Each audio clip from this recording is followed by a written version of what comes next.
अथ पञ्चमोऽध्यायः।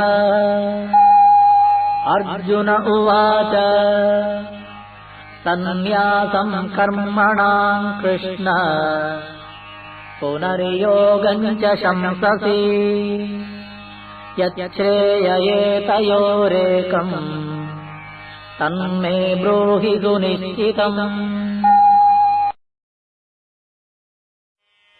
Arjuna said, My Lord, at one moment thou praisest renunciation of action, at another right action. Tell me truly, I pray, which of these is the more conducive to my highest welfare? श्रीभगवानुवाच सन्न्यासः कर्मयोगश्च निःश्रेयसकरावुभौ तयोस्तु कर्मसन्न्यासात् कर्मयोगो विशिष्यते। Lord Shri Krishna replied, Renunciation of action and the path of right action both lead to the highest. Of the two, right action is the better.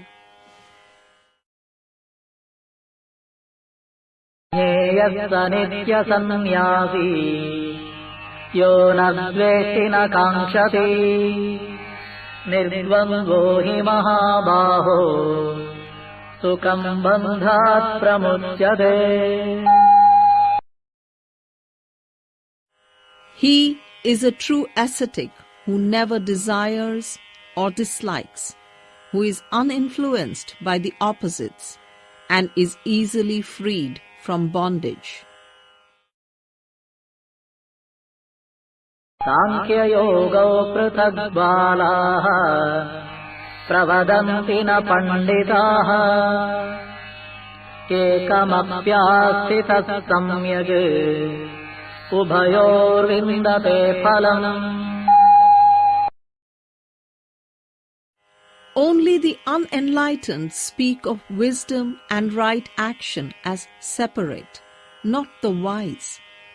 If any man knows one, he enjoys the fruit of both. यत्साङ्ख्यै प्राप्यते स्थानम् तद्योगैरपि गम्यते एकं साङ्ख्यं च योगं च यः पश्यति स पश्यति। The level which is reached by wisdom is attained through right action as well. He who perceives that the two are one knows the truth. सन्न्यासस्तु महाबाहो दुःखमाप्तुमयोगतः योगयुक्तो मुनिर्ब्रह्मा न चिरेणाधिगच्छति। Without concentration, O mighty man, renunciation is difficult. But the sage who is always meditating on the divine, before long shall reach the Absolute. योगयुक्तो विशुद्धात्मा विजितात्मा जितेन्द्रियः सर्वभूतात्मभूतात्मा कुर्वन्नपि न लिप्यते। He who is spiritual, who is pure, who has overcome his senses and his personal self, who has realized his highest self as the self of all, such a one, even though he acts, is not bound by his acts. नैव किञ्चित् करोमीति युक्तो मन्येत तत्त्ववित् पश्यन् शृण्वन् स्पृशन् जिघ्रन् अश्नन् गच्छन् स्वपन् श्वसन्। Though the saint sees, hears, touches, smells, eats, moves, sleeps, and breathes. Yet he knows the truth, and he knows that it is not he who acts. Pralapan visrujan grindhan unmisham nimisham napi indriyani indriyarteshu vartanta iti dharayan. Though he talks, though he gives and receives, though he opens his eyes and shuts them, he still knows that his senses are merely disporting themselves among the objects of perception. Brahmanyadhaya karmani sangam tyaktva karoti yaha lipyate na sapapena padmapatramivambhasa. He who dedicates his actions to the Spirit without any personal attachment to them, he is no more tainted by sin than the water lily is wetted by water.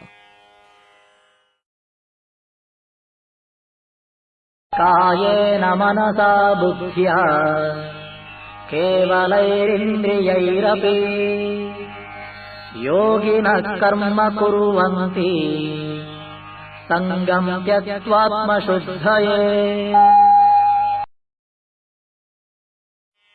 The sage performs his action dispassionately, using his body, mind, and intellect, and even his senses, always as a means of purification. Yukta karma phalam tyaktva shantimapnoti naistiki ayukta kamakarena phale satto nibadhyate. Having abandoned the fruit of action, he wins eternal peace.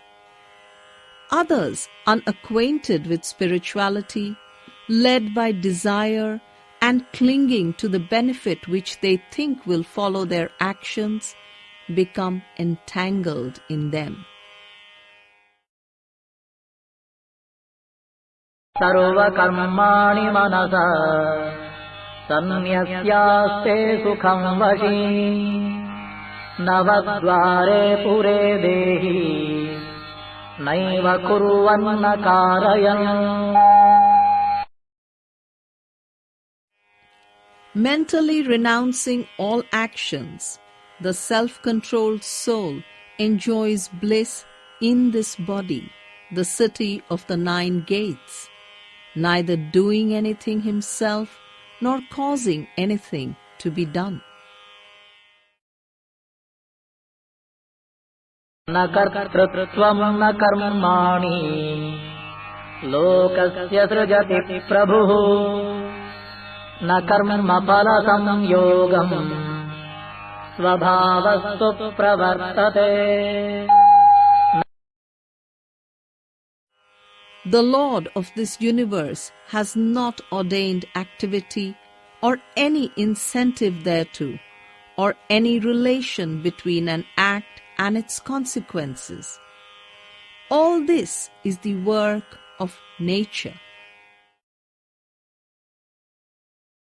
Nadatte kasyachit papam na chaiva sukrutam vibhuh ajñānenāvritam jñānam tena muhyanti jantavah. The Lord does not accept responsibility for any man's sin or merit. Men are deluded because in them wisdom is submerged in ignorance.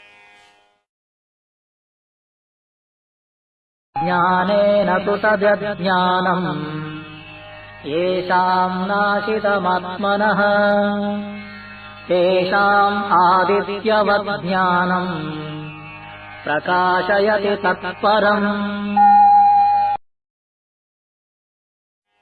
Surely wisdom is like the sun, revealing the supreme truth to those whose ignorance is dispelled by the wisdom of the self. तद्बुद्धयस्तदात्मानः तन्निष्ठास्तत्परायणाः गच्छन्त्य पुनरावृत्तिम् ज्ञाननिर्धूतकल्मषाः. Meditating on the divine, having faith in the divine, concentrating on the divine, and losing themselves in the divine, their sins dissolved in wisdom, they go whence there is no return. विद्या विनय संपन्ने ब्राह्मणे गविहस्तिनि शुनिचैव श्वपाके च पंडिता समदर्शिनः. Sages look equally upon all, whether he be a minister of learning and humility, or an infidel, or whether it be a cow, an elephant, or a dog. इहैव तैति तत्सर्गः येषाम् साम्ये स्थितम् मनः निर्दोषम् हि समम् ब्रह्म तस्माद् ब्रह्मणि ते स्थिताः. Even in this world, they conquer their earth life, whose minds, fixed on the Supreme, remain always balanced, for the Supreme has neither blemish nor bias. न प्रहृष्येत् प्रियम् प्राप्य नोद्विजेत् प्राप्य च प्रियम् स्थिरबुद्धिरसम्मूढः ब्रह्मविद् ब्रह्मणि स्थितः. He who knows and lives in the Absolute remains unmoved and unperturbed. He is not elated by pleasure or depressed by pain. स्पर्शेष्वसक्तात्मा विन्दत्यात्मनि यत् सुखम् स ब्रह्मयोगयुक्तात्मा सुखमक्षयमश्नुते. He finds happiness in his own self and enjoys eternal bliss, whose heart does not yearn for the contacts of earth and whose self is one with the everlasting. हि संस्पर्शजा भोगाः दुःखयोनय एव ते आद्यन्तवन्तः कौन्तेय न तेषु रमते बुधः. The joys that spring from external associations bring pain. They have their beginning and their endings. The wise man does not rejoice in them. नोतिहैव यः सोढुम् प्राक्शरीरविमोक्षणात् कामक्रोधोद्भवम् वेगम् स युक्तः स सुखी नरः. He who before he leaves his body learns to surmount the promptings of desire and anger is a saint and is happy. योऽन्तः सुखोऽन्तरारामः तथान्तर्ज्योतिरेव यः स योगी ब्रह्मनिर्वाणम् ब्रह्मभूतोऽधिगच्छति. He who is happy within his self and has found its peace, and in whom the inner light shines, that sage attains eternal bliss and becomes the spirit itself. Labhante brahma nirvanam rishaya kshina kalmashaha Chinnadvaidhayatatmanaha sarvabhutahite rataha.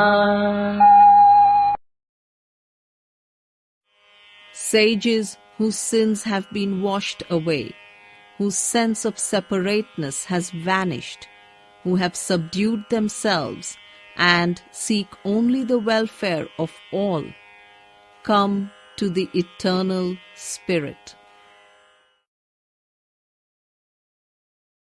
Kamakrodhaviyuktanam yatinam yatacesasam abhito brahma nirvanam vartate viditatmana. Saints who know their selves, who control their minds and feel neither desire nor anger, find eternal bliss everywhere. Parshan krutva bahirbahyan chakshushchaivantare bhruvoh pranapanau samau krutva nasabhyam tarakarino. Excluding external objects, his gaze fixed between the eyebrows, the inward and outward breathings passing equally through his nostrils. Yatendriyamano buddhihi munirmokshaparayanaha vigateksha bhayakrodhaha yassada mukta eva saha. Governing sense, mind and intellect, intent on liberation, free from desire, fear and anger, the sage is forever free. Oktaram yajñatapasa sarvalokamaheshwaram suhridam sarvabhutanam jnatva mam shanti mricchati. Knowing me as him who gladly receives all offerings of austerity and sacrifice, as the mighty ruler of all the worlds and the friend of all beings, he passes to eternal peace.